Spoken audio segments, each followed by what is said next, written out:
I'm Dr. Asha Prasad. Thank you so much for joining me today. Today I want to talk about embracing our differences.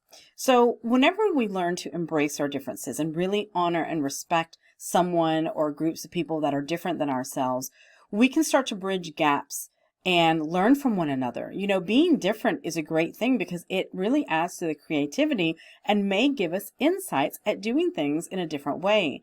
I know that we live in a society where we really honor similarities of each other, and we look for similarities, and that's a natural thing that we look for similarities. But the minute that someone or something is different, we start to get uncomfortable and we tend to shut them out or exclude them from things or cut them out totally or be against them.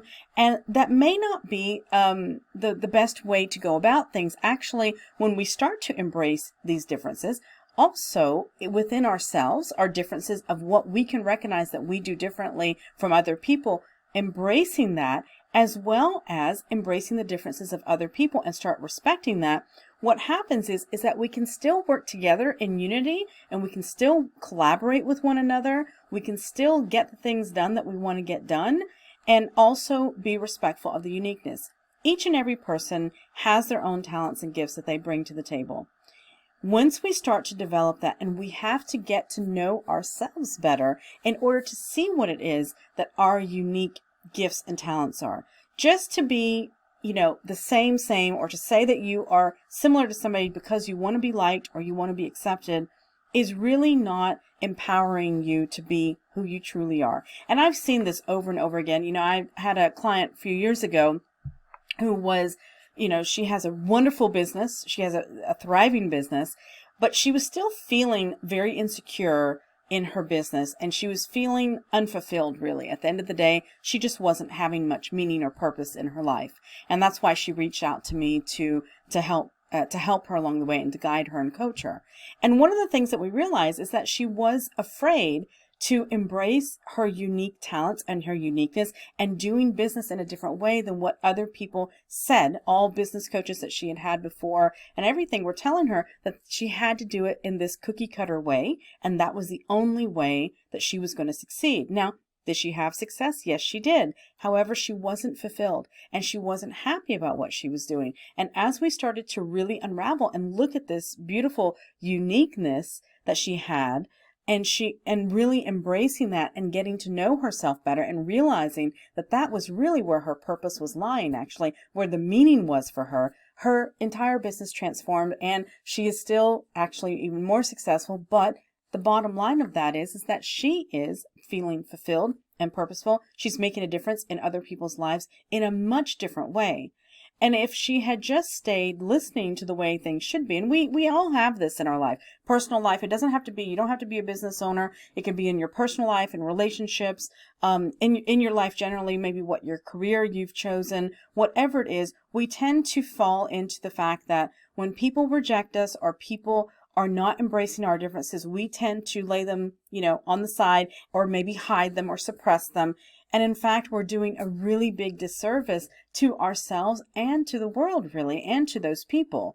Not everybody, you're not going to be everybody's cup of tea. That is for sure. And you don't have to be. It's not about that.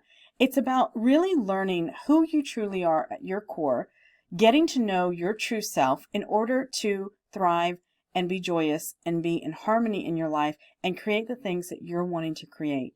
It's really about living your true purpose. Whenever you start to think about that from that perspective, whenever that starts bringing more meaningfulness in your life, that becomes the priority, you will start to change your habits. You will start to change the way you think. You may even change your environment. Your external environment has to reflect actually your internal environment. It makes it a lot easier. Of course, whenever we have an external environment that creates friction, that also serves a purpose, it gives us an idea more so of what we're wanting in our life rather than what we're not wanting in our life. So that way we can focus on visioning exactly what it is that we're wanting to create and how we can embrace this. Embracing our differences is really an important thing, I think, in our entire world, not just on an individual basis, but embracing our differences helps us grow and learn from each other, brings more uniqueness, more innovation, more creativity into our world. Not being afraid to march to the beat of your own drum is one of the greatest gifts that you can give to yourself and to your family and to your world, because you will start to be the truest, best version of yourself to everybody in your world, including to yourself. You won't have that internal conflict that we all go through from time to time. Sometimes it can be really, really hard. Sometimes it can be really quite a struggle, and we can stay there for a long, long time. But taking these steps in order to start to realize that you do have a uniqueness and a difference that the world is waiting for. And look at how you can bring more of that, how you can start to accept yourself. If you're not around people that are in acceptance of your differences, seek people out that will, that do. Maybe seek out people that are, doing their own thing as well and doing things in a different way, maybe not in the traditional way that we've been taught. You can start to get inspiration from learning from people like that and surrounding yourself with like-minded people, so that way you can learn how you can start to embrace your differences and start to accept yourself and also others. So thank you so much for joining me today, and until next time.